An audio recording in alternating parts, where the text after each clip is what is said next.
waxaa maanta si diiran loogu soo dhaweeyay degmada Garadaga galbeedka gobolka Sanaag wasiirka wasaaradda shaqagelinta arrimaha bulshada iyo qoyska Jamhuuriyadda Soomaaliland Marwahinda Jaamac Ismaaciil Taani waxaana soo dhaweynteeda qayb ka ahaa gudoomiyaha degmada Garadag Mudane Faarax Aadan shaqaalaha kala duwan ee laamaha dawladda ee degmadaasi dhalinyaro iyo ururada haweenka sida ururka Now iyo dadweyne kale ugu horeyntiina waxa goobta soo dhaweynta ka hadlay maayirka degmada Garadag oo hadal la soo dhaweyna halkaasi ka yiri degmada Garadag waxaan soo dhaweynaa kal iyo laba ku soo dhaweynaa ayaan ku soo dhaweynaa mudane wasiir wax loo leeyahay magaaladaadii oo Garadaga oo waxa weeye deegaankaadii kamid ah ku soo dhawo baan leenahay waxa halkan jooga haweenweynihii Garadag oo ururadii haweenka garboodi kala duwanaa shaqaalihii dawladda ururadii bulshada oo dhan ee goli deegaanka wixii baan ku soo dhaweynaa aad iyo aad baan ugu mahad dhinaca kale ayayna waxa hadalka qaadatay wasiir Hinda Jaamac Taani waxayna u mahad celisay dhamaanba bulshooyinka degmada Garadaga sidoo kalena waxa ay xariga ka jartay xafiis ay wasaaradda shaqagelinta iyo qoysku ku yeelan doonto degmadaasi iyadoo dhinaca kalena dadweynaha reer Garadaga kula dardaarantay inay ka qayb qaataan nabadeynta gobolka abtiyaal eedooyin iyo adeerayaal dhamaantiin waxaan idin leeyahay aad iyo aad baad u mahadsantihiin runtii kadis ayaad igaga dhigteen arrintan waxaan doonayay oo ujeedkaygu ahaa inaan sii maro degmada Garadag aniga oo fulinaya ama wiirta madaxweynaha qaranka mudane Muuse Biixi Cabdi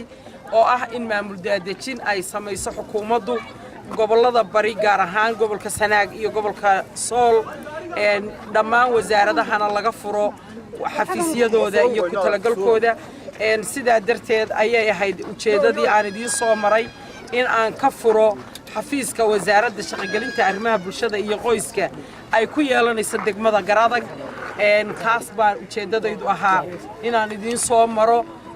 aad iyo aad baad u mahadsantihiin waxaan u mahad celinayaa qoqaasha iyo waxgaradka Garadag halkan oo ah gurigii nabadda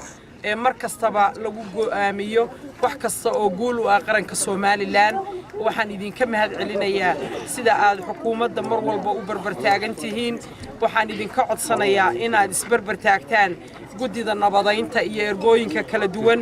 ee ku sugan degmada Ceelafweyn halkaas oo ay shaqaaqa ku dhex martay walaalaheen waxaan idinka codsanayaa dhammaan inaynu ka wada qayb qaadano inaynu madaxweynaha qaranka oo hawl badan iyo juhdi badan geliyay in arrinta maslaxad lagu dhameeyo inaynu isgarab taagno dhammaanteen inagoo isku mid ah inaynu qulubta uga ducayno waqtiyada aynu Ilaahay hor taaganahay inaynu gacanta iyo afkaba kaga qayb qaadano inaynu colaadaha damino si ay horumar u gaadho gobolka Sool iyo Sanaag oo ay u gaadhaan gobolada dhigooda Faraxa Cabdi Nuur telefishinka caalamiga ee Home Cable TV degmada Garadaga